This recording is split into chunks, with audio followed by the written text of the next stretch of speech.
الحمد لله نحمده ونستعينه ونستغفره ونؤمن به ونتوكل عليه ونعوذ بالله من شرور أنفسنا ومن سيئات أعمالنا من يهده الله فلا مضل له ومن يضلل فلا هادي له ونشهد أن لا إله إلا الله وحده لا شريك له ونشهد أن سيدنا ومولانا محمدا عبده ورسوله صلى الله تعالى عليه وعلى آله وأصحابه وبارك وسلم أما بعد فأعوذ بالله من الشيطان الرجيم بسم الله الرحمن الرحيم إنا أعطيناك الكوثر فصل لربك وانحر إن شانئك هو الأبتر وسئل رسول الله صلى الله عليه وسلم ما هذه الأضاحي يا رسول الله قال سنة أبيكم إبراهيم أو كما قال رسول الله صلى الله عليه وسلم বুজুর্গান মুহতারাম, আল্লাহ রাব্বুল আলামিন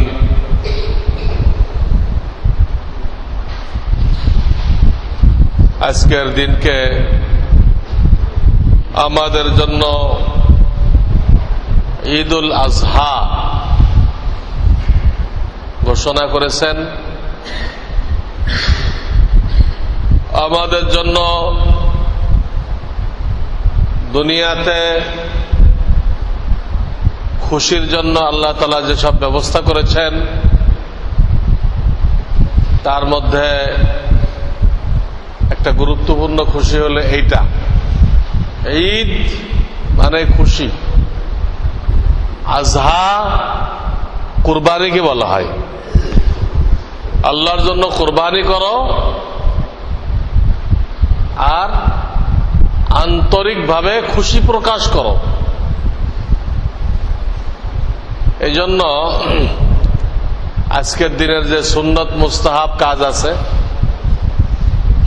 এই কাজের মধ্যে একটা হলো খুশি প্রকাশ করা।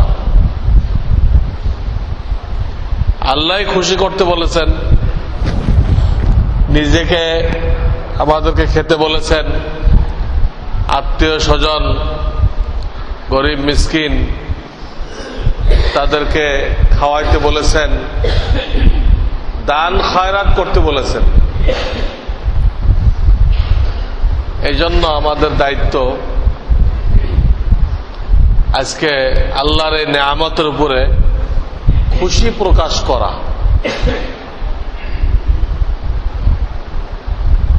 কোন অবস্থায় এটাকে একটা চাপ মনে না করা, একটা পেরেশানি মনে না করা।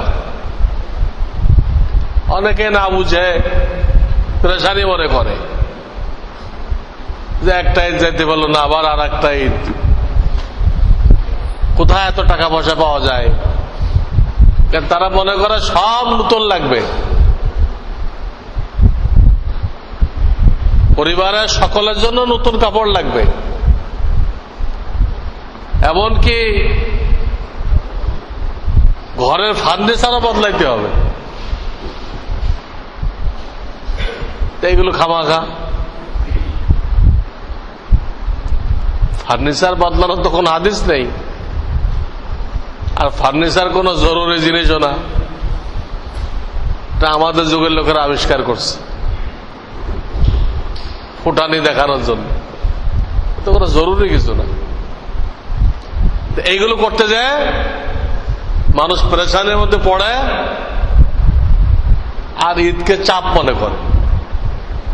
তো এটা কাউকে কিছু বললো না, কিন্তু মনের ভিতরে চাপ মনে করলো, এটা তো খুব খারাপ।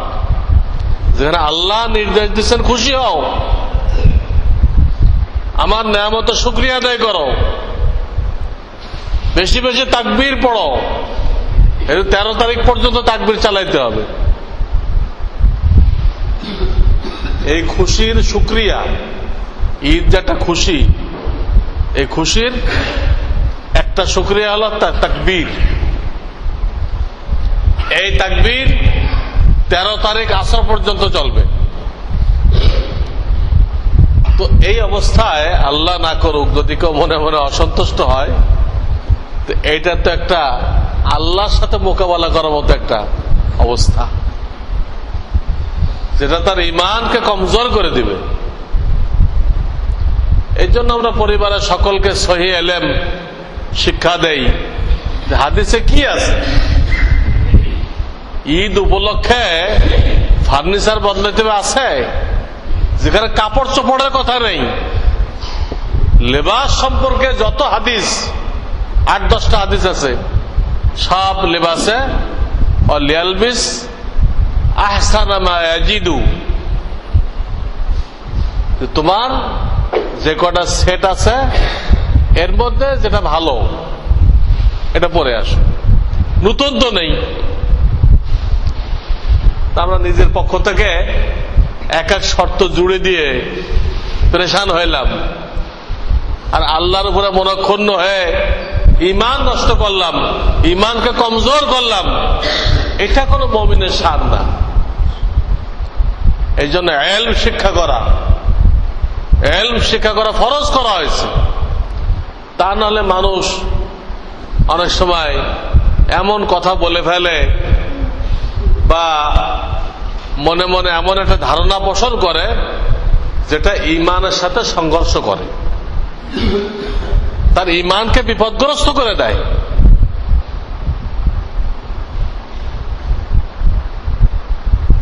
যে কোনো কথা, যে কোনো ধ্যান ধারণা আল্লাহর কোন সিদ্ধান্তের বাইরে যায়, তো এর দ্বারা ঈমান নষ্ট হইতে পারে অথবা ঈমান ক্ষতিগ্রস্ত হইতে পারে। আমাদেরকে আল্লাহর বিধানে ফিরে আসতে হবে, ওর উপরে খুশি থাকতে হবে। কিতাবে এমন ঘটনা পাওয়া যায় যে বাইতুল্লাহ শরীফের ইমাম ছিল, একটা বিষয় তার দিলের মধ্যে একটু খটকা ছিল যে খ্রিস্টান ধর্মে বিবির সঙ্গ লাভ করলে গোসল করা লাগে না। এটা ওই ধর্মের মূল বিধান না, ওই ধর্ম তো তারা বিগড়াই ফেলছে, বিগড়াই ইসলাম তো বানায় নিচ্ছে। সেন্ট পল নামে এক ইহুদির বাচ্চা খ্রিস্টান ধর্ম গ্রহণ করে এই ধর্মটাকেই উল্টাই দিছে। সে উল্টানো ধর্মের বিধান হলো গোসল ফরজ হবে না। তো এই বিচারে দিলে এই কথাটা ছিল যে এই জিনিসটা খ্রিস্টান ধর্মে সহজ, আমাদের ধর্মে কঠিন। পরিণাম কি হয়েছে? পরিণাম এই হয়েছে তার মৃত্যুর পরে জান্নাতুল মুআল্লাতে দাফন করা হয়েছে। এটা আজীব ঘটনা। হাকিমুল উম্মাত থানবী রাহমাতুল্লাহ ঘটনা লিখছেন পরবর্তীকালে ওই কবর যখন খোলা হয়েছে, আরব দেশে এই নিয়ম, কবর আগের থেকে তৈরি করে রাখছে, ওর মধ্যে একটা লাশ দেয়, নির্দিষ্ট সময়ের পরে ওখানে আর একটা লাশ দেয়, ওই আগেরটা শেষ হয়ে যায়, দু এখানে হাড্ডি গুড্ডি থাকে সাইড করে দেয়, এলে সেখানে নিয়ম। আমার দেশে বারবার কবর খোদে, এই খোদার সিস্টেম নেই, উপর দিয়ে স্ল্যাব দেওয়া থাকে, ওই স্ল্যাব উঠাইলে কবর খুলে গেল। স্ল্যাব যখন খুলছে সেখানে মহিলার লাশ, তা আজীব। এই মহিলাকে এক লোক চিনল, বলে এ তো লন্ডনের একটা মেয়ে। আমি তখন সেখানে ছিলাম, একটা খ্রিস্টান মেয়ে ছিল, আমার কাছে পড়তো, আমার কাছে পড়াশোনা করতো, ওই স্কুলের বই আর কি। কিন্তু ফাঁক দিয়ে সে বারবার প্রশ্ন করতো ইসলাম সম্পর্কে, ইসলাম কি, ইসলাম কি শিক্ষা দেয়। এটা বোঝা যায় পরবর্তীকালে এই মেয়েটা ইসলাম গ্রহণ করছে এবং তার মৃত্যু হয়ে গেছে, তার লাশ এখানে। তো ইমাম সাহেব লাশ কোথায় গেল? এই ঘটনা যখন জানাজানি হয়ে গেল, সেইখানে এই খবর গেল, সেখানে তল্লাশি চালানো হলো। দেখা যায় ওই মহিলার কবর যখন খোদা হলো, ওখানে ইমাম সাহেবের লাশ আছে। মক্কার জান্নাতুল মুআল্লার লাশ এখানে গেল কেমনে? সেখানে লাশ এখানে কিভাবে আসলো? কঠিন জিনিস। এদের দিলে সামান্য আপত্তি ছিল। এই ব্যাপারে খ্রিস্টান ধর্মেরটা ভালো, এইটা তাকে কোথায় নিয়ে গেছে। এই ঘটনার দ্বারা ওনারা লিখছেন, যতদূর বোঝা যায় এই ঘটনা তাকে ঈমানের উপর থাকতে দেয় নাই। এই জন্য কোনো ব্যাপারে ইসলামের বাইরে অন্য কোন মতবাদকে, কোন ধর্মকে সমর্থন করার কোন সুযোগ নেই। আরাফার দিন যে আয়াত নাযিল হলো, আল্লাহ রসুলের মৃত্যুর 3 মাস আগে বিদায় হজ করলেন। এই বিদায় হজে যে আয়াত নাযিল হলো, আল-ইয়াওমা আকমালতু লাকুম দীনাকুম ওয়া আতমামতু আলাইকুম নি'মাতি ওয়া রাযীতু লাকুমুল ইসলাম দীনা। আজকে আমি তোমাদের জন্য ইসলাম ধর্মকে পরিপূর্ণ করে দিলাম। আকমালতু লাকুম দীনাকুম ওয়া আতমামতু আলাইকুম নি'মাতি, আমার নিয়ামতকে তোমাদের জন্য পরিপূর্ণ করে দিলাম। আমার পরিপূর্ণ নিয়ামত ইসলামের মাধ্যমে তোমাদেরকে দান করলাম, এবং এই দ্বীন ইসলামের উপরে আমি তোমাদের প্রতি রাজি হয়ে গেলাম। যে কেউ এই দ্বীনকে মানবা, আমি তারপর রাজি হয়ে গেছি। আল্লাহর সন্তুষ্টি এই দ্বীন ইসলামের মধ্যে, এর বাইরে অন্য কোন ধর্ম যে মানবে, অন্য কোন ধর্মকে যে পছন্দ করবে, তার জন্য ঈমান নিয়ে মৃত্যুবরণ করা কঠিন হয়ে যাবে। এই জন্য জেনে রাখতে হবে,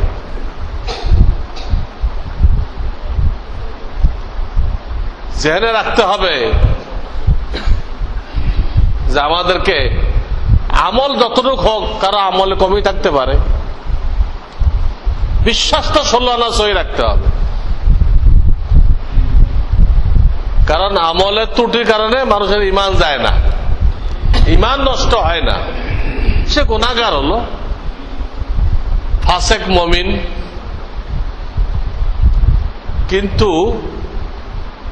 বিশ্বাসের ত্রুটির কারণে, এই যে মন মানসিকতা, এর কারণে ঈমান নষ্ট হয়ে যায়।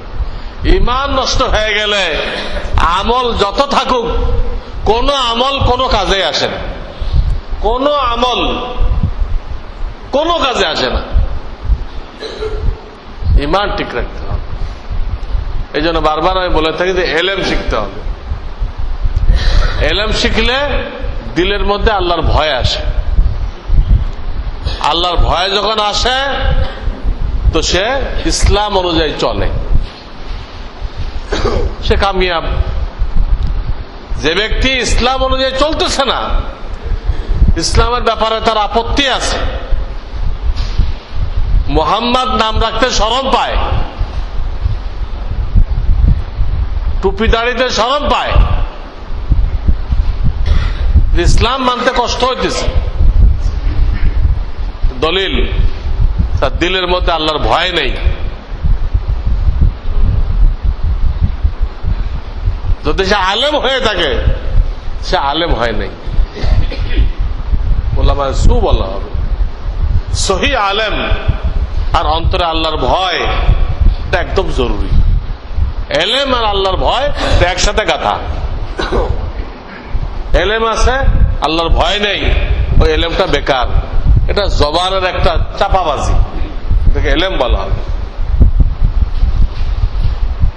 এই জন্য এলেম শিখতে হবে, আল্লাহ আল্লাহদের সোহবতের মাধ্যমে আল্লাহর ভয় হাসিল করতে হবে, এবং আমাদের প্রত্যেকটা কাজ আল্লাহর শরীয়ত অনুযায়ী হইতে হবে।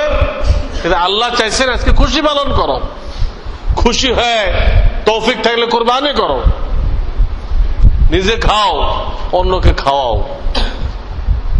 সেখানে এটাকে চাপ মনে করা, গলত তরিকায় খুশি, এটাও চলবে না। কারণ ওখানে আয়াত আসছে, লা ইয়ানালাল্লাহু লুহুমুহা ওয়ালা দিমাউহা ওয়ালাকিন ইয়ানালুহুত তাকওয়া মিনকুম। তোমরা যে কুরবানি করো, তোমাদের কুরবানির গরু বা অন্য জানোয়ার আছে, এর রক্ত, এর গোশত, এটা আল্লাহর কাছে পৌঁছে না। কি পৌঁছে? তোমাদের দিলের তাকওয়া। তোমাদের দিলে যে তাকওয়া, আল্লাহর ভয়, আল্লাহর মহাব্বত। তবে হালাল টাকা দিয়ে আল্লাহ খুশি পালন করতে বলেছেন, এই নিয়ে তো আপনি করেন, এটা তাকওয়া হয়ে গেল। এটা তাকওয়া। হালাল মাল দিয়ে আল্লাহ খুশি পালন করতে বলেছেন, তাই করতেছি। আল্লাহর হুকুম মতো হলো, নবীজির তরিকা মতো হলো, এটা তাকওয়া। এটা বুঝবে এবং জবাই করার পরে এই জানোয়ারের রক্ত, এই পশুর রক্ত জমিনে পড়ার আগে এটা আল্লাহর দরবারে কবুল হয়ে যাবে। রক্ত এখনো জমিনে পড়ে নাই, আল্লাহর দরবারে গৃহীত হয়ে গেছে, কবুল হয়ে গেছে। এবং এই 3 দিন, 10 তারিখ, 11 তারিখ, 12 তারিখ, 3 দিন কুরবানি করা যায়। হাদিস আছে, এই 3 দিনে কুরবানি করে বান্দায় আল্লাহকে যতটুকু খুশি করতে পারে, অন্য কোন আমলের দ্বারা এটা সম্ভবপর না। এই 3 দিনে আল্লাহর সর্বোচ্চ সন্তুষ্টি এই পশু কুরবানি করার মধ্যে। বকরি হইতে পারে, ভেড়া হইতে পারে, দুম্বা হইতে পারে, এটা হলো ছোট জানোয়ার। এগুলোর বয়স হইতে হয় 1 বছর। আর গরু মহিষ 2 বছর। আর উট 5 বছর। উট জবাই করার নিয়ম নাই, তার নিয়ম হলো নাহার করা। ছুরি গলার ভিতরে মেরে দেয়, এখানে দিলে কলকল করে রক্ত পড়ে, আর সামনের বাম পাওটা বেঁধে দেয়, হাঁটু ভাঁজ করে সামনের বাম পাওটা বেঁধে দেয়, দিলে উটটা যখন দুর্বল হয়ে যায় বাম পাশে পড়ে দেয়। উটের ব্যাপারে এই হুকুম। এই হলো কোরবানির জানোয়ার। হরিণ দিয়ে কোনো কোরবানি চলবে না, আবার মুরগি দিয়েও কি হবে না। বলবো যে হুজুর এই মুরগি তো একটা ছোট ছাগলের মতো, আজকাল একরকম মুরগি বেরোয়েছে, এর যে গোশত ছাগলের সমান গোশত। গোশতকে ক্যালকুলেশন করে গোশত তো 1 সমান, তাহলে হবে না কেন? হবে না। শরীয়তে যারা ইজাজত দেয় নাই, সেটা আপনার আমার যুক্তি দিয়ে শরিয়ত হবে না। যুক্তির নাম শরিয়ত না, আল্লাহর বিধানের নাম শরিয়ত। আল্লাহর বিধানের নাম শরিয়ত। জঙ্গলে নীল গাই পাওয়া যায় এই গরুর মতো, এটাতেও কোরবানি হবে না, গৃহপালিত লাগবে। তো যাই হোক, আমি বলতেছিলাম আজকে দিন খুশি হওয়ার দিন। আমরা জায়েজ ভাবে খুশি হব, হালাল মাল দিয়ে কোরবানি করব, নিজে খাইব, অন্যকে খেলাইব। প্রত্যেকটা কাজে শরীয়ত যেটা বলছে ওটা তো থাকবো। আমরা যাই উল্টার দিকে। শরীয়তে মেয়েদেরকে পর্দা করতে বলছে, সিকিউরিটির ব্যবস্থা করছে। কেন? এরা খুব মূল্যবান জিনিস, এদের পেটে নবী রাসূলুল্লাহ দুনিয়াতে আসছে, মূল্যবান হওয়ার কারণে সিকিউরিটির ব্যবস্থা করছে।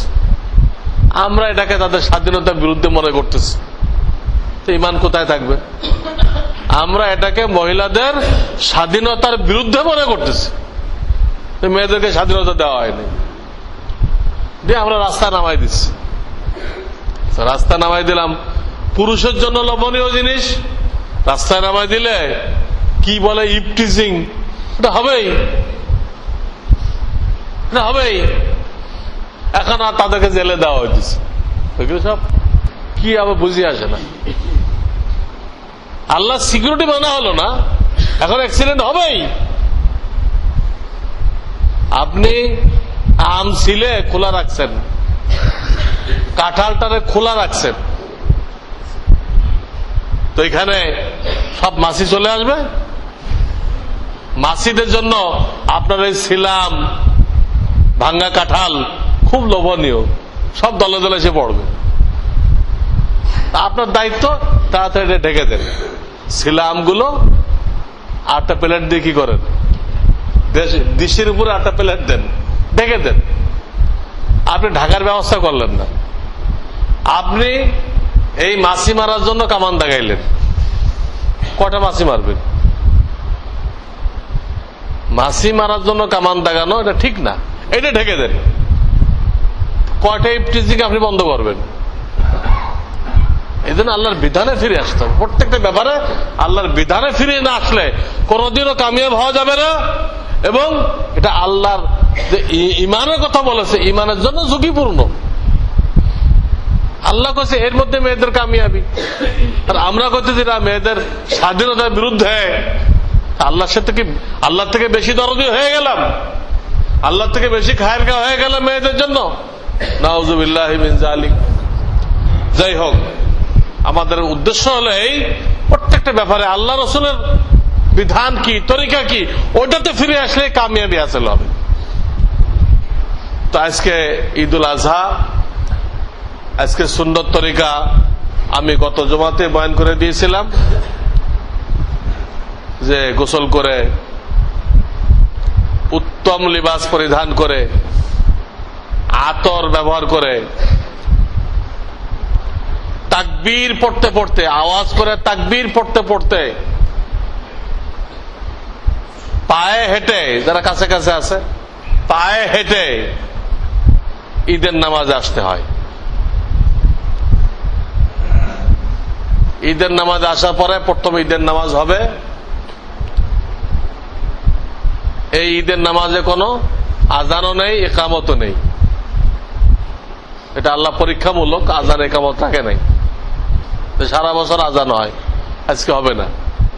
দেখি কয়জনে জামাত পাওয়ার, কয়জনে ফেল করো, পরীক্ষা নিচ্ছে। কোন আজানও নেই, একামতও নেই, ডাকা ডাকিও নেই। আমাদের ডাকাডাকি করে না মাইক দিয়ে, এটা হাদিসে নিষেধ করা হয়েছে। লা আজানা ওয়ালা ইকামাতা ওয়ালা নিদা ওয়ালা শাই। ডাকাডাকি নেই, কিচ্ছু নেই। হ্যাঁ, কোন এক সময়টা জানাই দিছে, এটা ভিন্ন কথা।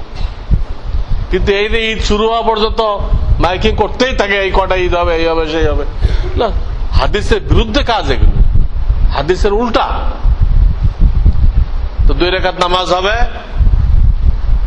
প্রথম রাকাত শুরুতে 6টা তাকবীর আছে, দ্বিতীয় রাকাত 6টা তাকবীর আছে রুকুর আগে, দ্বিতীয় রাকাতে রুকুর আগে। এভাবে 2 রাকাত নামাজ হবে।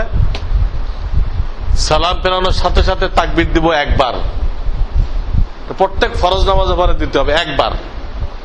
আল্লাহু আকবার, আল্লাহু আকবার, লা ইলাহা ইল্লাল্লাহু, আল্লাহু আকবার, আল্লাহু আকবার, ওয়ালিল্লাহিল হামদ। একবার বলতে হবে। এরপরে সংক্ষিপ্ত মোনাজাত হবে। এটাই মূলত মোনাজাত, যেটা নাকি কবুল হওয়ার গ্যারান্টি আছে নামাজের পরে। এরপরে দুটা খুতবা হবে। খুতবা শোনা ওয়াজিব। খুতবার শুরুতে শেষে তাকবীর আসবে, আপনারা তখন চুপ থাকবেন, আপনাদের তাকবীর দেওয়ার দরকার নেই। রাসূল সাল্লাল্লাহু আলাইহি সাল্লামের নাম আসবে, তখন আপনার মুখে তাকবীর দুরূদ পড়বেন না, অন্তরে পড়তে পারেন, মুখে পড়া নিষেধ। দুই খুতবা হয়ে গেল, ঈদের সকল কাজ শেষ। দুই খুতবার পরে আর কোনো কাজ নেই। আপনারা যে তখন কুরবানি করতে পারেন। ঈদের নামাজের আগে কুরবানি করলে ওটা কিন্তু বাতিল হয়ে যায়। ঈদের নামাজের আগে যদি কেউ কুরবানি করে এটা হবে না। তবে এতটুকু সুযোগ আছে, ওই এলাকার কোন এক জায়গায় যদি ঈদ হয়ে যায়, আপনি তো পরে পড়তেছেন, কিন্তু ওই আশেপাশে কোন এক জায়গায় ঈদ হয়ে গেছে, ওটা পরে করলেন, তাহলেও হবে। তাহলে আপনার কুরবানি, কিন্তু কোন জায়গায় ঈদ হয় নাই, আপনি কুরবানি করে ফেলছেন। খাওয়ার কষ্ট হয়েছে, খাওয়ার কষ্ট হইতে এদের এই ঈদের সময় মুরগি যদি কেউ খাওয়ার জন্য জবাই করে এটা নিষেধ না, কিন্তু মুরগিরে কুরবানি নিয়ে জবাই করে এটা নিষেধ। কত ফোন যে আমার কাছে আছে, ঈদের সময় নাকি মুরগি জবাই করা নিষেধ। না, মুরগি জবাই করা নিষেধ না, খাওয়ার জন্য করেন। অনেকে অ্যালার্জির জন্য গরু খাইতে পারে না, খাওয়ার জন্য করেন, কিন্তু আপনি এটিতে কুরবানির নিয়ত করবেন না, তাহলে গুনাহ হবে। তো দুই খুতবার পরে আর কোনো কাজ নেই। যদি কেউ থাকে, আমরা কিছু দোয়া কালাম পড়ি অনেক সময়, পড়ে আমাদের যারা মুর্দা, অনেকেরই বাপ মা চলে গেছে, তাদের জন্য দোয়া করে দেওয়া হয়, ওদের যাতে খুশি হয়, তাদের রূহকে খুশি করার জন্য। এটা ভিন্ন জিনিস, এটা ঈদের কিছু না। কেউ পারলে করবেন, তা নাহলে দুই খুতবার পরে কাজ শেষ। খুতবার পরে যে বাড়িতে ফিরবেন, চেষ্টা করবেন যদি আপনার বাড়িতে ফেরা অন্য রাস্তা থাকে, যদি থাকে ওই রাস্তা দিয়ে দেবেন। হাদিসে আছে আল্লাহ রাসূল যে রাস্তা দিয়ে আসতেন ওই রাস্তা দিয়ে ঘরে ফিরতেন না, আর এক রাস্তা দিয়ে ফিরতেন। এবং বলা হয়েছিল কুরবানির গোশতকে 3 ভাগ করবেন। এটা ফরজ ওয়াজিব না, মুস্তাহাব, উত্তম। 1 ভাগ আপনি রাখবেন, 1 ভাগ আত্মীয় স্বজনকে দিবেন, 1 ভাগ নিজে হাতে গরিবদেরকে দিবেন। অনেকরা সমাজে দেয়, সমাজের পক্ষ থেকে ভাগ করে, এটা নাজায়েজ না, কিন্তু উত্তম না। উত্তম হলো শরিয়ত যেটাকে ইনফিরাদি রাখছে ওটা ইনফিরাদি রাখতে হবে। তো কুরবানির ব্যাপারটা শরিয়ত ইনফিরাদি রাখছে, আপনারটা আপনি নিজে হাতে করবেন, তখন না খুশি লাগবে। সমাজে দিলেন, তারা দিবে, তা আপনার কি খুশি হলো? সমাজে দিলে এই ইনফিরাদিটা ইজতিমাই হয়ে যায়। ইনফিরাদিটা কি হয়ে যায়? কেমন ইশরাকের নামাজ জামাত করে পড়লেন আপনি। এই জন্য যদিও জায়েজ আছে, উত্তম আপনারটা আপনি নিজ হাতে করেন। আর চামড়া যদি আপনি এটাকে পাকা করে নিজে ব্যবহার করেন, জায়েজ আছে। চামড়া রেখে কোন ধনীকে হাদিয়া দেন, জায়েজ আছে। কিন্তু যখনই আপনি বিক্রি করবেন, বিক্রি করা তো এমনি মাকরু, তার মধ্যে কেউ বিক্রি করে, তো এটা তখন সদকা করা ওয়াজিব হয়ে যায়। তো আমাদের আবেদন থাকবে, আমরা বিক্রি করা মাকরু, আবার আপনি বেচতে গেলে দামও বেশি পাবেন না। এই জন্য আমাদের আবেদন থাকবে, আমাদের এখানে এই লিল্লা বোর্ডিং আছে, অনেক ছেলে পেলে পড়ে, এদের সারা বছরের খানা পেনা মাদ্রাসার পক্ষ থেকে ব্যবস্থা করা হয়। এই আশেপাশে যারা আছেন তারা মেহরবানি করে বিক্রি না করে পুরো চামড়াটা এই মাদ্রাসার জন্য দিয়ে দিবেন। অনেকে দাবি করে আমার গরিব আত্মীয় স্বজন রয়েছে, পকেটে কিছু দেন। ঈদের সময় পকেটে কিছু দেওয়া এটা একটা মুস্তাহাব, দেন চামড়াতে না দিয়ে। আর একান্ত চামড়াতে দিতে চাইলে বলেন হুজুর আমার 200 টাকা ফেরত দেন, বেচবেন না, বলবেন যে চামড়া নিয়ে যান, আমার 200 টাকা ফেরত দেন, এটা আমি গরিব গুরাবারে দিব, এই করেন। কাজে আপনাদের কাছে আবেদন থাকলো যে আপনারা এই মাদ্রাসা লিল্লাহ বোর্ডিং এ এটা পুরো চামড়াই দিয়ে দেওয়ার জন্য ফিকির করবেন। কারণ একান্ত জরুরত হলে 200-400 টাকা চাই নেবেন, চামড়া বেচবেন না, এই আবেদন থাকলো। সর্বশেষ আমি নামাজের নিয়ম বলে দিচ্ছি, দিয়ে নামাজ দাঁড়িয়ে দেবে। নামাজের নিয়মেই এখানে আগে বলছি কোনো ইকামত হবে না, কাতার সোজা করে প্রথম যে তাকবীরটা আমি দিব তখন আমার নিয়ত করবেন ঈদুল আজহার 2 রাকাত ওয়াজিব নামাজ এই ইমামের পিছনে ইক্তেদা করিয়া পড়িতেছি। 6 তাকবীর এটা বলার জিনিস না, এটা দেওয়ার জিনিস। কিবলামুখী বলার জিনিস না, কিবলামুখী হওয়ার জিনিস। জিনিসটা বুঝতে হবে। নিয়তের মধ্যে মুতাওয়াজ্জিহান ইলা জিহাতিল কাবাতিশ শরীফা, ওই আরবি নিয়তগুলোতে আছে, কে লিখছে আল্লাহ বেহতর জানে। অথচ এটা কিবলামুখী হইতে হবে, মুখে বলতে হবে না, কাপড় পাক করতে হবে, তা নিয়তের মধ্যে বলার দরকার নেই। 6 তাকবীরটা দিতে হবে, কিন্তু নিয়তে বলার দরকার নেই। নিয়তে বলবেন ঈদুল আজহার 2 রাকাত ওয়াজিব নামাজ, এটুকু বলা জরুরি।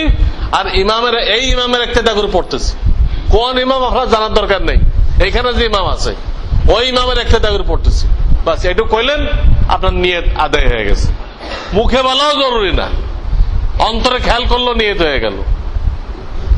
এই নিয়ত করার পরে পয়লা তাকবীর দেওয়া হবে, আল্লাহু আকবার। এটা হাত বাঁধবেন, সবাই কি করবেন? পয়লা তাকবীর পরে হাত বাঁধবেন, হাত বাঁধার পরে সানা পড়বেন, সুবহানাকাল্লাহুম্মা, এই সানা পড়বেন। সানা পড়ার পরে আরো 3টা তাকবীর দেওয়া হবে। যার প্রথম 2 বার আপনি হাত ছেড়ে দিবেন, বেশি যে 3টা তাকবীর দেওয়া হবে সানার পরে, এই 3টার প্রথম 2টাতে হাত ছেড়ে দিবেন,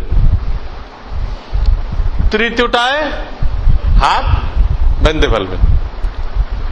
বাঁধবার পরে জোরে আওয়াজ করে সূরা কেরাত হবে, আওয়াজ করে সূরা কেরাত হবে। প্রথম রাকাত হয়ে যাবে, নতুন আর কোনো কাজ নেই এখানে। দ্বিতীয় রাকাতে রুকুতে যাওয়ার আগে, ঈদের নামাজে রুকুর তাকবীর কিন্তু ওয়াজিব হয়ে যায়, অন্য সকল নামাজে ঈদের রুকুর তাকবীর সুন্নত, শুধু পয়লাটা জরুরি। আমরা অন্য যে 5 ওয়াক্ত নামাজ পড়ি সেখানে শুরু তাকবীরটা ফরজ, বাকিগুলো সুন্নত। কিন্তু ঈদের নামাজের দ্বিতীয় রাকাতে রুকুর তাকবীরটা কি? ওয়াজিব, এদের কারো বাদ না পড়ে। অন্য যে কোনো সময় সুন্নত, ঈদের নামাজে ওয়াজিব। তো ওইটা তো হবে পরে, রুকুরটা হবে পরে। ওর আগে কয়টা দিতে হবে? 3টা। ওই 3 বার হাত ছেড়ে দিবেন, ওই 3 তাকবীরে হাত ছেড়ে দিবেন, এখানে হাত বান্ধা নেই। চতুর্থ তাকবীর দিয়ে রুকুতে চলে যাবো আমরা। ওখানে যে 4টা তাকবীর দিব, এই 4 তাকবীরে কোনো হাত বান্ধা নেই। রুকুতে চলে গেলেন, তারপরে স্বাভাবিক অন্য নামাজের মতো রুকুর থেকে উঠে সিজদা করে আত্মায়াত পড়ে, দুরুদ পড়ে, দোয়া মাসরা পড়ে সালাম ফেরাই দিব। সালাম ফেরানোর পরে সকলে আওয়াজ করে তাকবীরে তাশরিক একবার পড়বো, আল্লাহু আকবার, আল্লাহু আকবার, লা ইলাহা ইল্লাল্লাহু, আল্লাহু আকবার, আল্লাহু আকবার, ওয়ালিল্লাহিল হামদ। বাকি আর যা যা হবে এগুলো বলে দেওয়া হয়েছে। এখন আমরা কাতার সোজা করে দাঁড়াই যাই।